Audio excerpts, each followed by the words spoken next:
Conoce la ciencia desde el pensamiento crítico de los especialistas.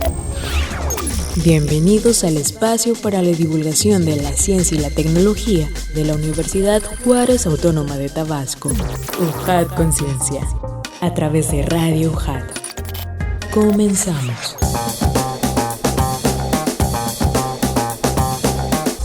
Hola amigos, sean bienvenidos a un programa más de UJAT Conciencia, el espacio para la divulgación científica de nuestra Universidad Juárez Autónoma de Tabasco. De parte de la Dirección de Difusión y Divulgación Científica y Tecnológica de la Secretaría de Investigación, Posgrado y Vinculación, les abrimos las puertas al conocimiento científico generado por nuestros investigadores. Muchas gracias por continuar con nosotros y recuerden que tenemos redes sociales. Pueden buscarnos en Facebook y Twitter como Ciencia y Tecnología UJAT, y así también pueden buscar nuestro podcast en YouTube. Y pues como saben, siempre tenemos invitados de lujo. Siempre nos encanta poder platicar con los investigadores, y en esta ocasión pues tenemos el lujo de contar con la presencia de la doctora Cristel Guzmán Priego, profesora investigadora de la División Académica de Ciencias de la Salud, y nos va a platicar sobre un tema muy interesante. Doctora, ¿cómo está? Bienvenida. Hola, buenas tardes. Muchas gracias. Pues gracias por la invitación, y siempre es un placer divulgar el conocimiento y la ciencia, y pues que todo el mundo se entere de lo que trabaja la UJAT. Bastante información, y como usted nos platicaba, pues ya usted ya es parte de los programas ha estado invitada, y eso también pues a ver si nos alcanza el tiempo para platicar.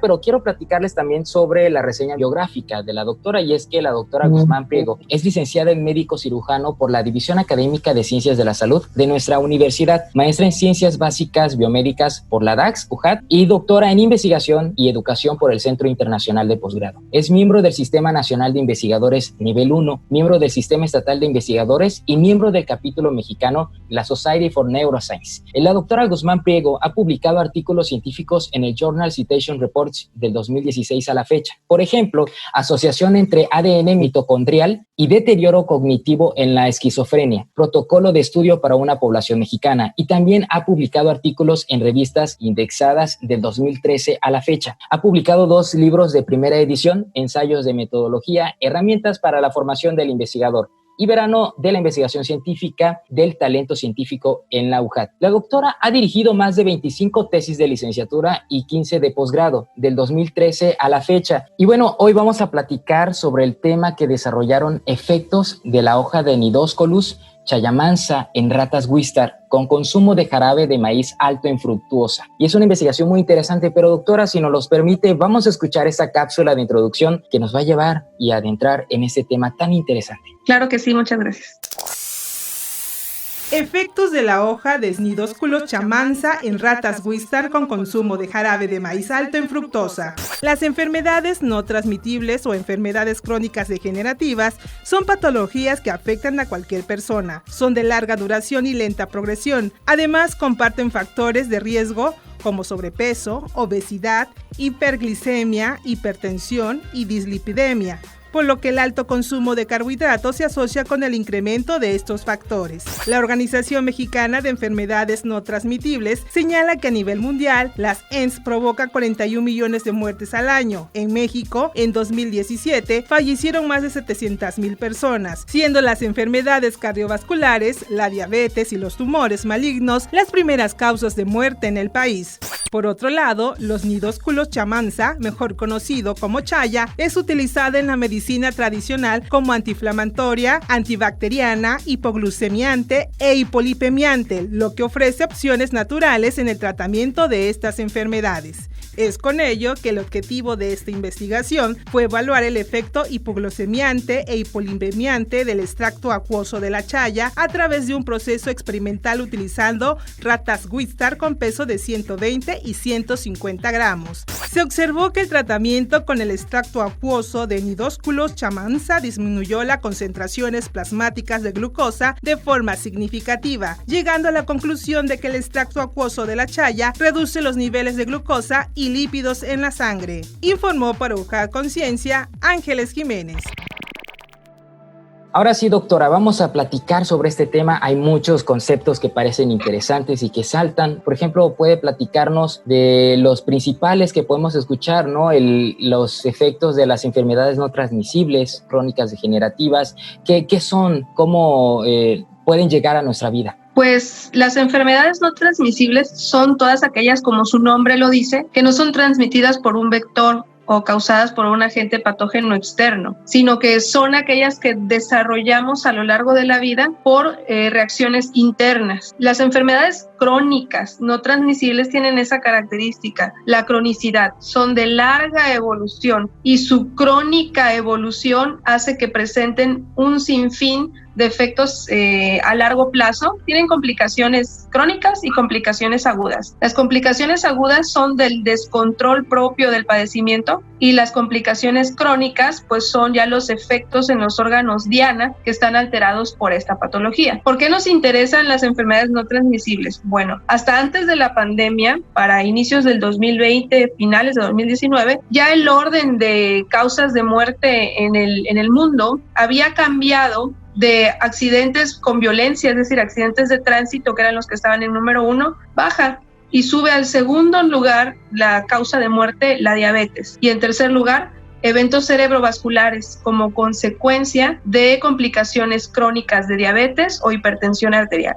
Ambas enfermedades crónicas no transmisibles. ¿Y qué es lo que repuntó? Bueno, ahora la número 1 son enfermedades respiratorias bajas por la pandemia que estamos viviendo, pero también de ahí surge que ¿quiénes son los que se mueren más con esta pandemia? ¿O cómo es que está sucediendo la evolución de estos padecimientos? Pues los que tienen ciertas características clínicas como obesidad, hipertensión, hipertrigliceridemia, hiperlipidemia reconocida por un HDL bajo y los no HDLs elevados. Estas son condiciones clínicas proinflamatorias que van a propiciar a que se presente algo que conocemos como síndrome metabólico. Y esto es la piedra angular de todas las enfermedades no transmisibles. En México ya está el primer lugar de causa, bueno, segundo después de la pandemia, las enfermedades no transmisibles y la obesidad, sobre todo obesidad infantil. ¿Por qué nos preocupa? Porque el estado de Tabasco es el segundo lugar a nivel nacional de obesidad infantil y seguro este camino nos va a llevar a ocupar el primer lugar de diabetes infantil.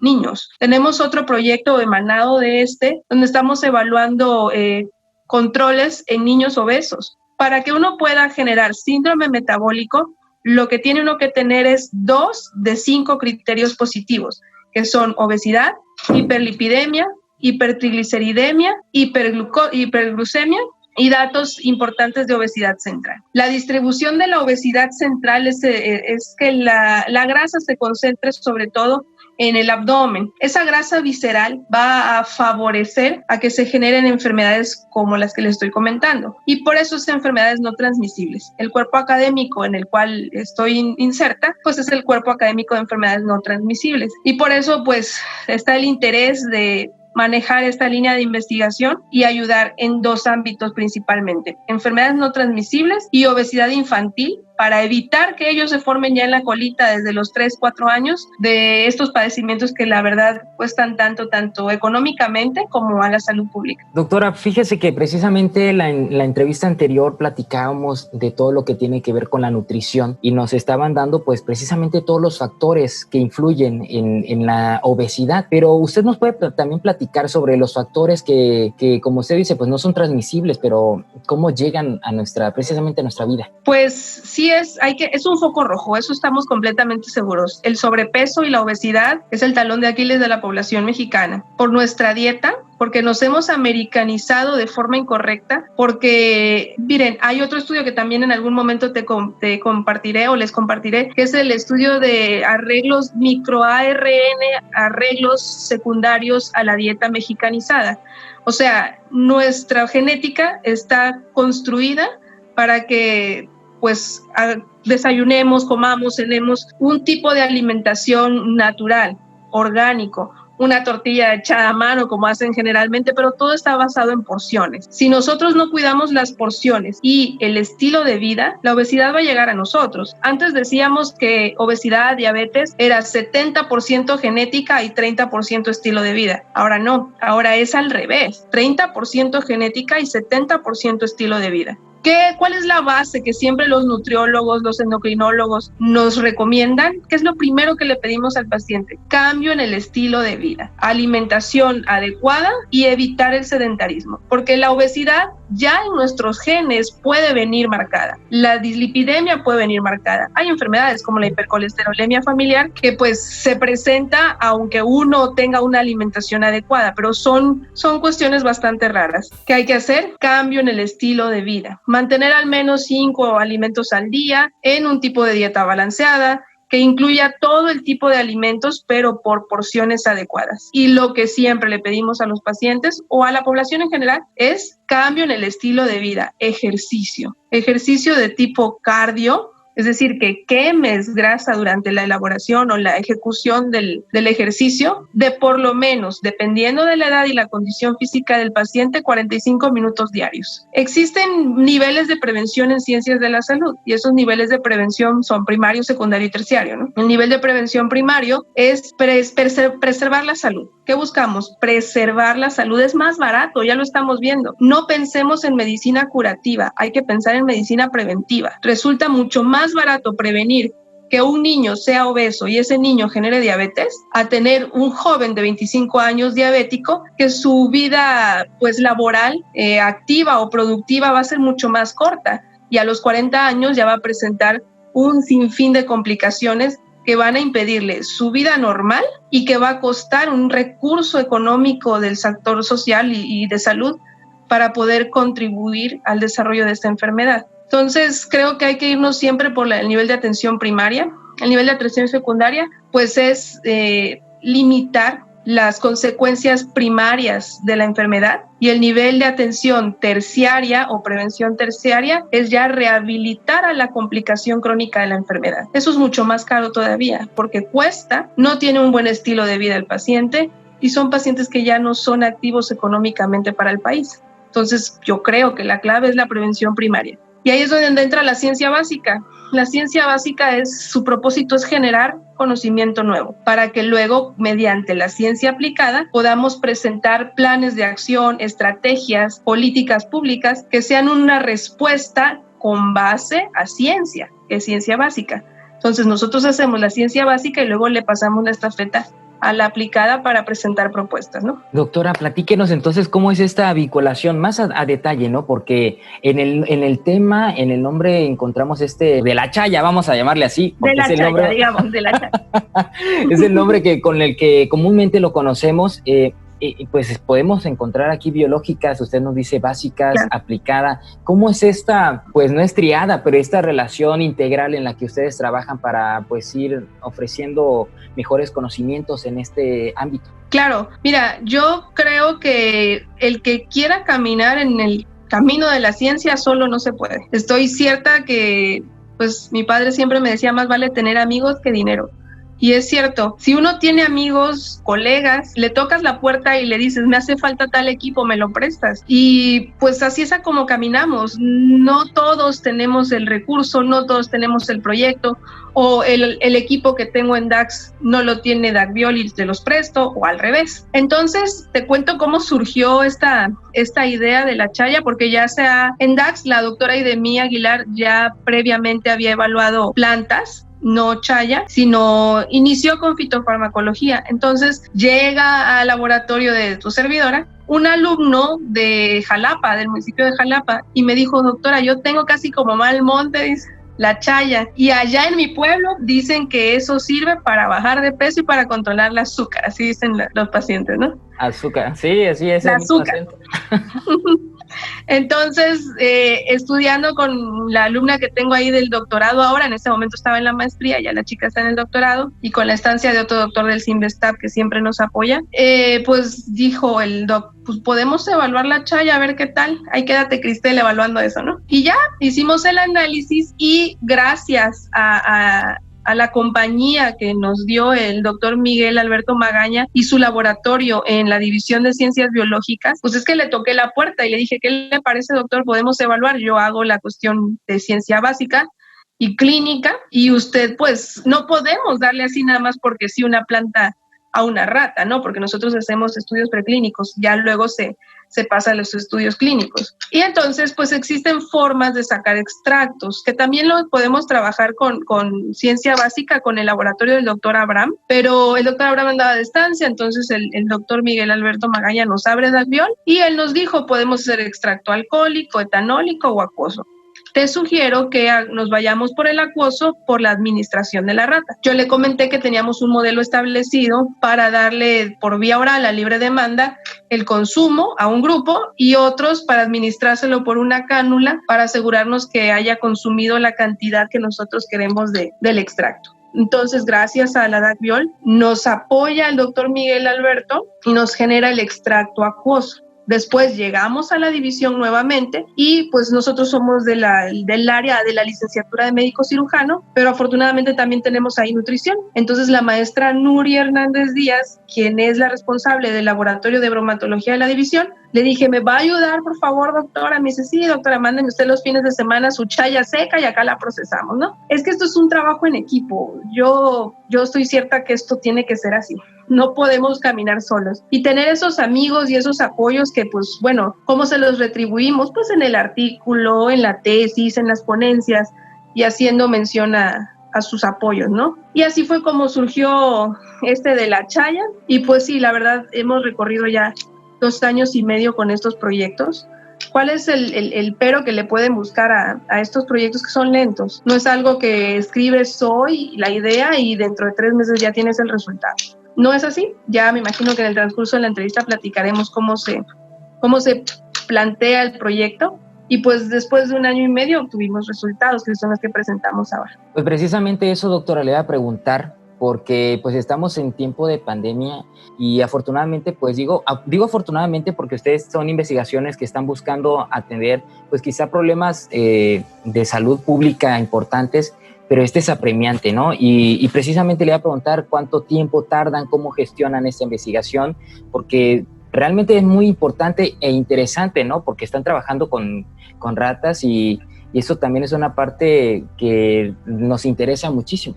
Cuando se plantea la pregunta de investigación, como si estuviéramos en clase de metodología, llega el alumno, obviamente él se inserta o en la división de salud contamos con el apoyo de los administrativos, en donde pues cuando están los chicos que tienen interés a continuar su camino en investigación, pues nos los presentan. Ya nosotros tenemos un catálogo de cuáles son las líneas de generación de conocimiento que manejamos y ya el chico decide a qué laboratorio quedarse para insertarse en uno de nuestros proyectos.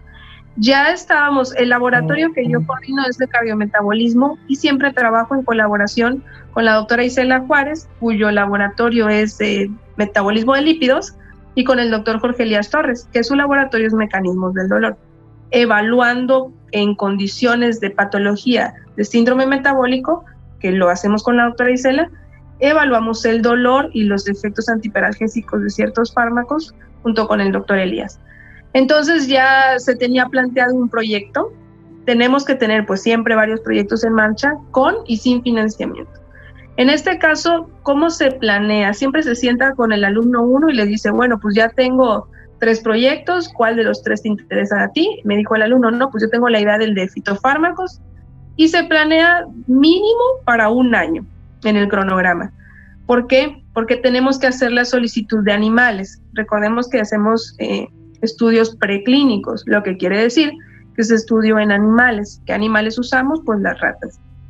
Para el caso de este proyecto, le debemos al 100% el apoyo al bioterio y a la doctora Araceli, que es la responsable del bioterio de Ciencias de la Salud, porque a ella ya le pasa a uno qué requerimiento es lo que tenemos. Necesito 160 ratas, que sean hembras, que tengan un peso de tanto, y ella nos va avisando. Y ya cuando está el animal o el grupo de animales en peso, nos avisa. Y ya en el caso mío, nos llevamos las ratas al laboratorio, porque como le administramos dieta muy regulada, pues no las regreso a bioterio, sino durante los 3 o 4 meses que las vamos a estudiar, pues se quedan en el laboratorio. Ya que se hace la programación, pues no podemos permitir que pase tanto tiempo por la edad del animal y por el peso del animal. Y ya ahí es cuando nosotros, para cuando las ratas llegan, el alumno y una servidora ya tenemos que tener listo el polvito, en este caso que se hizo el extracto de la chaya, para ir preparándole diario como su tecito de chaya a las ratas y hacer la comparación, ¿no? De aquellas que consumieron el jarabe de maíz alto en fructosa y aquellas que consumieron agua a libre demanda, porque tenemos siempre que tener el control. Y ya se hace el curso temporal de una respuesta antihiperalgésica, el curso temporal de respuesta y mediciones, que son muy importantes. ¿Cómo determinamos el síndrome metabólico en un animal? Pues no es lo mismo que en un ser humano. Se le hace medición de presión arterial sistólica, diastólica y media a la rata. Se le hace medición por peso, de cuánto ha crecido o aumentado en tanto tiempo el peso, y la evaluación de la grasa retroperitoneal. Eso ya es cuando pues ocupamos al animalito y se sacrifica, se extrae la grasa peritoneal y se pesa, y ya sabemos cuál es la grasa abdominal visceral acumulada que tenía la rata. Más la medición de parámetros bioquímicos, como te comentaba al principio, glucosa, colesterol y triglicérido. Presión arterial media, presión arterial sistólica y diastólica, peso y la grasa abdominal. Son los parámetros que le medimos al animalito, y ya de ahí se hace el diseño metodológico a 6 meses. El modelo de síndrome metabólico no debe de superar los 3 meses, porque pasamos de síndrome metabólico a diabetes, y el modelo de diabetes se evalúa de otra forma, ¿no? Pero ¿para qué sirve esto? Para saber que si estás en la fila del síndrome metabólico vas a terminar con diabetes si no hay alguna intervención adecuada. Entonces son proyectos a 1 año, año y medio regularmente, y ya los que son un poquito más largos para también obtener biología molecular y otro tipo de evaluaciones, pues son a 2 años, 2 años y medio. Estamos platicando precisamente pues de los resultados y de este comparativo que hicieron de este estudio, ¿no? A quienes le aplicaron, a las ratas le aplicaron jarabe de maíz, y a los que le aplicaron la chaya, ¿no? ¿Cómo fue? Bueno, pues primero se tienen que tener los grupos, ¿no? El grupo de ratas que va a recibir dentro de su dieta agua a libre demanda, y el grupo de ratas que van a tener dentro de su dieta jarabe de maíz alto en fructosa. ¿Por qué? Porque le estamos metiendo la fructosa como una pentosa, un azúcar, para que tengan una dieta rica en azúcares. ¿Para qué? ¿Qué es lo que le decimos a los pacientes cuando están en hiperglucemia en ayuno? Hay que cuidar el consumo de azúcares, hay que cuidar el consumo de carbohidratos. Pues estamos mimetizando en lo que una persona normalmente hace, ¿no? ¿Qué le administramos a la rata? Un grupo de agua y otro grupo de jarabe de maíz alto en fructosa. Refrescos embotellados, que es lo que tomamos desafortunadamente. Entonces tenemos estos 2 grupos, las que tomaron agua y las que tomaron jarabe de maíz. A estas 2 se les midieron los parámetros bioquímicos que les comenté y antropométricos. Durante la evaluación de los parámetros, en los resultados que presentamos, después de 6 semanas de evaluación, ¿qué es lo que presentan las ratas? Las de consumo de agua no tuvieron un incremento significativo de peso propio del que tenían que sufrir por su edad.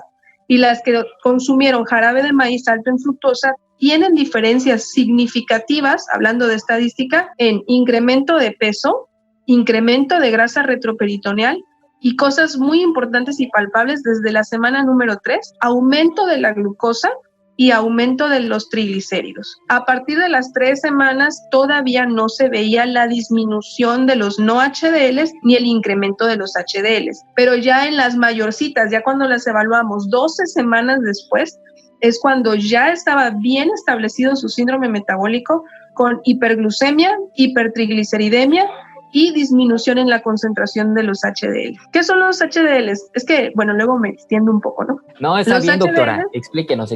Gracias. El colesterol se divide de acuerdo al peso molecular, y su peso molecular hace que lo conozcamos con las siglas de HDL, que es High Density Lipoprotein, HDL, y los no HDLs, que son los que decimos colesterol malo, que para mí pues todos son malos, ¿no? Los LDL, que es Low Density Lipoproteins, y VLDL, Very Low Density Lipoproteins. Los que son de más baja densidad son ese tipo de colesterol o transportador, que su trabajo es, hablando coloquialmente, agarrar las células espumosas. ¿Qué es una célula espumosa? Los macrófagos son como nuestros soldaditos, ¿no? Que andan cuidándonos qué es lo que está pasando, y que si viene un bicho, lo señalan y se lo comen. Entonces, ¿qué es lo que sucede? Ven a un triglicérido, ven a un ácido graso, lo marcan y se lo fagocitan, es decir, se lo comen. Pero al comérselo o al fagocitarlo, Cuando empiezan a buscar dentro de su repertorio de enzimas con cuál voy a degradar a esta molécula, se dan cuenta que no tienen nada con qué degradarla y se va a muerte celular programada, que es apoptosis, y se convierten en células espumosas. Entonces, ¿qué hacen los no HDLs? Hablando muy coloquialmente, ¿qué es lo que hacen los no HDLs? Pues agarran esas células espumosas y las van a guardar a la grasa abdominal. Son las responsables de la panza, por así decirlo. Y la van a guardar a las vísceras y a la grasa abdominal. Y los HDLs es al revés. Los HDLs lo que hacen es enviarla al metabolismo de los ácidos grasos para ocuparlo como energía. Entonces, ¿qué es lo que quisiéramos? Pues tener mucho HDL y pocos no HDLs, o LDLs y VLDLs, ¿no? Pero lo que sucede es que estos HDLs, que son los pobres que van a trabajar para enviar al metabolismo, se bajan, y los no HDLs se suben por esta dieta. Entonces es cuando se presenta, después de las 12 semanas en este modelo, una disminución de los HDLs, elevación de los no HDLs, elevación de los triglicéridos y elevación de la glucosa en ayuno. Todavía sin llegar a diabetes, porque te repito, este sería otro modelo en donde evaluaríamos ya diabetes. Y la idea de este proyecto es evaluar síndrome metabólico. Entonces, cuando ya nosotros tenemos estos parámetros bien identificados, ¿qué les hicimos? Ahora sí, se les hizo el extracto acuoso de chaya y se les administró por una cánula para asegurarnos que efectivamente estuvieran adquiriendo o se les estuviera administrando la cantidad que calculamos por kilo de peso a las ratas durante 2 semanas. Después se dejaba descansar y se volvía a repetir, en donde se volvían a pedir los parámetros bioquímicos y antropométricos para ver si había diferencia entre aquellas que generaron el síndrome metabólico y se les administró el extracto acuoso de la chaya versus las que no se les administró. Y hubo cambios significativos de forma favorable en aquellas que se les administró el extracto acuoso de chaya en 2 parámetros. En los triglicéridos, porque se vio disminución estadísticamente significativa en la concentración de triglicéridos y en la concentración de glucosa en ayunas o en la mañana cuando se le administra a la rata. Entonces, lo que buscábamos comprobar era que si en la administración de este extracto acuoso tenían efectos benéficos sobre los parámetros que nos miden síndrome metabólico, y tuvo efectos benéficos sobre 2, que fue triglicéridos e hiperglucemia. Y esto me imagino que, como usted decía, que es la fase preclínica, ¿no? Pudiéramos dimensionar cómo sería la fase ya experimental, ya en la fase de seres humanos, y cómo lo visualizan ustedes. Bueno, esta es la fase experimental, es preclínica. La fase clínica, como te decía, es poco, bueno, sería muy arriesgado decir que ya de este resultado lo que tengo que hacer es pasarlo a seres humanos, porque pues finalmente el objetivo de esta ciencia es eso, pero primero es la generación del conocimiento. No es, y es lo que creo que platicábamos anteriormente contigo cuando tuve la oportunidad de revisar el resumen, no se busca con esto que el paciente no tome su fármaco, sino se busca generar conocimiento científico con base a ciertas terapias empíricas que ocupa la población, ¿no? Porque no puedo decir que va a sustituir o a suplir a la metformina o a los inhibidores de DPP-4. No lo podemos hacer, porque el paso a seguir, que en eso estamos ya, es buscar cuál es el mecanismo de acción por el cual este extracto o estos componentes químicos que tiene la chaya ejercen su efecto hipoglucemiante y su efecto hipolipemiante. No sustituyen, pero sí tienen un efecto benéfico. Es muy importante que la comunidad en general se entere que esto tiene efectos benéficos, pero que no se pueden recomendar así tan fácilmente, porque para hacer este estudio no es lo mismo si yo arranco una hoja de chaya de fuera de mi casa que la hoja de chaya que arranque de fuera de tu casa. Así es. Porque no tiene el mismo tamaño, no tiene los mismos componentes, no tiene el mismo color, y hasta en el color hay un componente. Entonces, no, ya ves que se da muy comúnmente que digan, no, a mí el palito de no sé qué me hizo muy bien diluido 3 palos en 1 litro de agua. 3 palos de qué tamaño, 3 hojas de qué tamaño, ¿de dónde obtuviste esa hoja? para que nosotros hiciéramos este proyecto, se hizo la plantación en el patio trasero del pasante de la chaya, y el doctor Alberto Magaña nos las iba revisando, y le llevábamos la hoja y decía, no, esta no está bien, y le llevábamos la otra hoja y la analizaba y decía, esta sí. Por eso es tan difícil decir que esto es la respuesta, o vas a dejar de tomar tus fármacos hipoglucemiantes porque estás tomando la chaya. ¿Qué tenemos que hacer? ¿Por qué se vigila? ¿Por qué se atiende esto? ¿Por qué es algo que se ocupa? Entonces hay que estudiarlo científicamente, hay que ver qué efectos tiene, qué mecanismo de acción ejercen y cómo podemos medirlos, o ya el paso siguiente, ahora sí, hacerlo replicable en seres humanos y en una población general.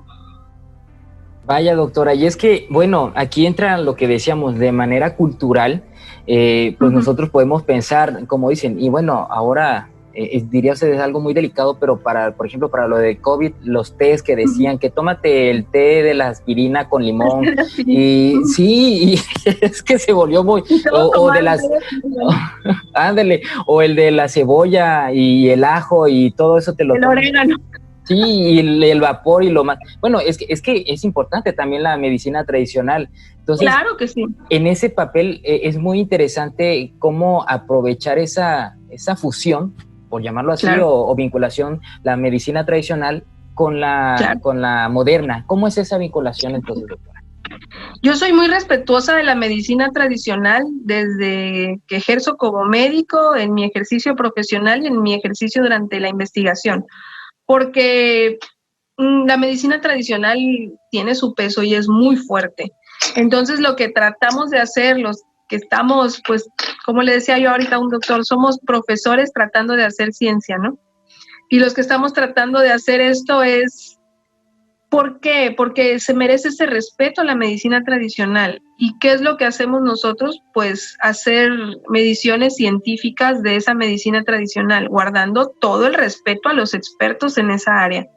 Nosotros estamos haciendo mediciones, conteos y dar datos científicos con sustento científico y clínico al uso de estos fármacos. Bueno, fármacos no, sustancias químicas, porque finalmente todos son sustancias químicas. Esa fusión que resulta muy, muy interesante, muy importante para, pues, combatir precisamente este tipo de padecimientos en México, ¿no? Que cada vez se están volviendo más crónicos y que sin duda, pues, necesitan, como se dice, de la creación de ciencia, de conocimiento, para poder aportar cosas muy importantes. ¿Hacia dónde caminará esta investigación? ¿Qué terreno o qué áreas ustedes van a poder explotar de mejor manera? Pues bueno, ahorita ya afortunadamente se presentó el proyecto ya con los resultados en animales en el Congreso Nacional de Ciencias Fisiológicas, pero pues esto no acaba ahí.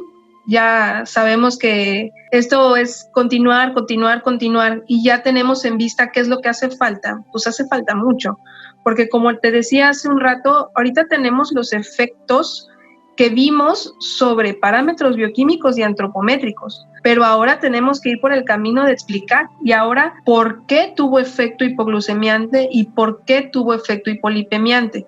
Más no el control de la disminución de los HDL. Hay muchos estudios que ya hemos evaluado o estudiado para poder tener ya un proyecto en este grado de maduración, pues ya recorrimos mucho camino de estudiar a los que nos antecedieron en teóricos de estos proyectos, y sí hay reportes que han sugerido por qué existe hipertrigliceridemia en dietas que son ricas en azúcares, que es el jarabe de maíz alto en fructosa que utilizamos nosotros. Y se sugiere que uno de los mecanismos por los cuales se presenta la hipertrigliceridemia es porque la glucólisis es una de las vías metabólicas por medio de las cuales nosotros obtenemos energía, y tiene como resultado o sustrato de este ciclo metabólico el piruvato. El piruvato a su vez puede generar precursores de los ácidos grasos, y esos precursores de ácidos grasos pues pueden ser la respuesta por la cual una dieta rica en azúcares presenta principalmente efectos negativos sobre los triglicéridos, no tanto sobre el colesterol no HDL. ¿Y por qué? ¿Cuál es el camino siguiente? Pues respondernos qué mecanismo de acción químico está siendo el responsable de disminuir estos triglicéridos que la dieta alta en azúcares ocasionó. Y esto ya no hacerlo tan fenomenológico por conducta del animal o por parámetros bioquímicos. ¿Qué es lo siguiente? Pues biología, estudios de biología molecular que nos puedan responder cuál es el mecanismo de acción por la cual presentó el achaya este efecto. Y siguiente, pues ya que tengamos bien establecida cuál es el mecanismo, cuáles son los efectos esperados o los efectos no esperados, pues saltarlo allá a los pacientes y averiguar qué sucede ahora con ellos. Pero también son estudios muy largos y con mucho cuidado, no por decir que no tengo respeto hacia el animal. Nosotros tenemos que siempre dirigir de una forma respetuosa de las reglas, hacia el trato de los animales, pero todavía es muchísimo más cuidado cuando ya nos saltamos al área clínica con los pacientes. Tengo la fortuna de también ser clínica y por lo tanto pues ya incluir en estudios a pacientes conocidos o también amigos médicos que desean participar en el estudio para evaluar efectos clínicos de estos extractos. De verdad que es muy complejo y muy bonito a la vez y de admirarse este trabajo y sobre todo, bueno, hablando yo como representante del público, me puedo poner así, es importante también que conozcamos estas funciones de las plantas endémicas del estado y la aplicación que pueden tener para la ciencia moderna, la medicina moderna. ¿Este estudio se pudiera replicar con otra planta, doctora? ¿Ustedes cómo consideran? Claro que sí. De hecho, hasta en la misma planta, pero con diferente manejo, porque, bueno, hemos leído que el ajo es un potente antibiótico, pero también puede ser un potente antiinflamatorio. ¿Y de qué depende el efecto que va a ejercer? De cómo se trata la planta. Si la planta o la semilla o lo que estemos evaluando se tatema, es decir, se golpea y se tritura, el efecto químico es uno. Si se asa, el efecto químico es otro. Si se cuece, el efecto químico es otro. Entonces, dentro de la misma planta es diferente el efecto porque los metabolitos que se puedan generar dependiendo del trato que se le dé a la planta es diferente. Entonces, claro que se tiene que estudiar. Al inicio de la conversación te decía que puede hacerse el extracto acuoso, que es como el té, que fue el que usamos, extracto etanólico o extracto alcohólico. También no solamente con qué extracto se use, con qué forma se maneje la planta y también compararlo con otras plantas que se ha conocido su efecto hipoglucemiante. Claro que sí. Esto es pues un camino muy, muy largo y hay personas que trabajan en la Ciudad de México, aquí en el estado, exclusivamente se han dedicado a la fitofarmacología. Y es una área muy, muy bonita, sobre todo en esta región o en la idiosincrasia en donde nos movemos, ¿no? Que a veces el paciente, pues yo los respeto, ¿no? Yo no puedo recomendar algo que no tengo la ciencia en la mano para decir, tómate esto, pero sí lo respeto. Si el paciente viene y se está tomando 3 tés de no sé qué, pues yo le puedo decir, no se lo recomiendo, pero no se lo quito. Yo le puedo recomendar la metformina y el inhibidor de DPP4, pero sí respeto cuáles son los otros medicina alternativa que ellos utilicen. ¿Y qué hicimos? Pues bueno, vamos a estudiar la medicina alternativa común en nuestro estado. Y usted dice algo muy interesante, es estudiar y comprender qué está sucediendo, porque es la única manera que vamos a comprobar o desmentir actos, actitudes, prejuicios, todo lo que tenga que ver con este tipo de rumores. ¿Qué nos falta a nosotros? ¿Qué nos toca hacer como ciudadanos para que no nos afecten las enfermedades no transmisibles? Ya hablando en sus consejos que nos pueda hacer. La verdad que es muy importante darle por todos lados a la comunidad que hay que cambiar el estilo de vida, por donde sea. Fíjate que hay otro proyecto en salud pública acá en la División de Salud en donde se están elaborando podcasts, porque ¿qué hace la gente? Pues visita Facebook, pues hay que bombardearlos por Facebook con, no sé, algún comercial que te diga que la obesidad central es mala y luego, ¿qué hace la gente? Mientras hace ejercicio pone Spotify, pues métele un podcast que hable sobre los cambios en el estilo de vida. ¿Qué utilizan? Correo electrónico, métenles un anuncio en un banner a un lado sobre la obesidad y la dislipidemia en México. O sea, que los focos rojos estén en toda la vida del paciente. Bueno, yo digo paciente porque para mí todos son pacientes, ¿no? En la vida de la comunidad, en donde tenemos que ayudarlos. O sea, ya el cuidado de la salud ya no está tan como a la antigua que todo era el médico. Ahorita esto es multidisciplinario y la responsabilidad es del paciente o es del individuo, ya sea sano o enfermo. Pero nosotros como personal o profesionales de la salud somos los que tenemos pues el compromiso, ya no es la obligación, es el compromiso de enseñar cuáles son las consecuencias de continuar en este tipo de vida. ¿Qué hay que hacer? Dieta y ejercicio. Pero la dieta no es que uno, ¿qué te dicen? Dieta. Y tú dices, ay no, qué horror, me voy a morir de hambre. ¿Y cuánto tiempo va a durar? No. Dieta es un concepto que está un poquito mal entendido. Es cómo te vas a alimentar de aquí al resto de tu vida. Y no es privarte de una u otra cosa, es de cuidar las porciones que consumes y combinarlas con la actividad física. Les decía yo al inicio que la actividad física recomendable es de 45 minutos diarios, pero también dependiendo de la condición física del paciente, de un tipo de actividad física aeróbica, es decir, aquella que es como tipo cardio, que durante el ejercicio o la actividad física tú estés respirando. Porque no es lo mismo cuando haces halterofilia, que cargas la pesa, durante ese esfuerzo no respiras, no estás, ¿verdad? Cargas la pesa y inhibes la respiración ahí. Ese ejercicio es anaeróbico, no es malo, pero no es el que te va a activar el metabolismo. El ejercicio aeróbico que conlleva el intercambio de aire durante el ejercicio de unos 45 minutos diarios más la dieta adecuada es con lo que hay que empezar. Recordemos, prevención primaria. Hay que cuidar al paciente sano. Ya la prevención secundaria es cuidar que no aparezcan las complicaciones del paciente enfermo y la prevención terciaria es tratar de rehabilitar las complicaciones del paciente que se enfermó y se complicó. ¿Cuál es nuestro punto? Prevención primaria. Creo que es a donde tenemos que hacer más esfuerzo.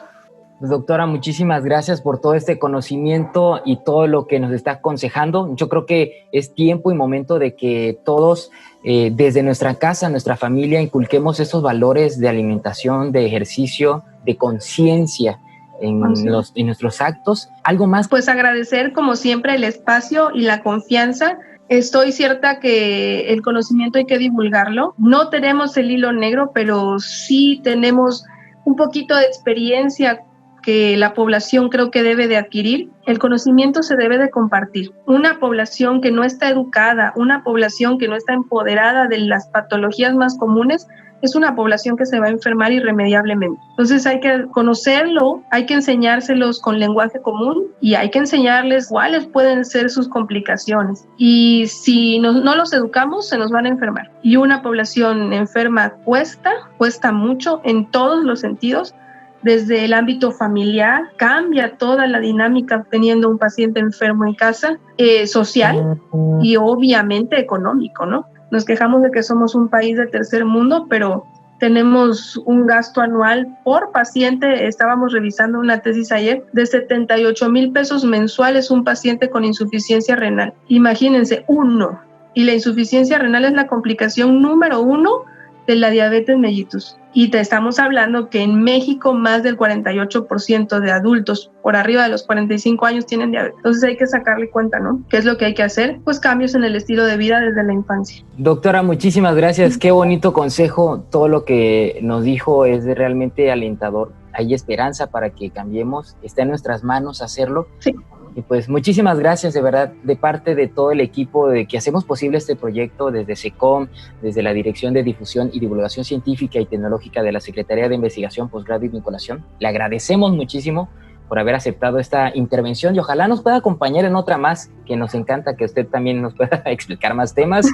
Y pues bueno, muchísimas gracias, auditorio. Los esperamos en una próxima emisión del conocimiento científico de nuestra universidad. Y pues recuerden, UJAT, estudio en la duda, acción en la fe. Excelente tarde. Gracias.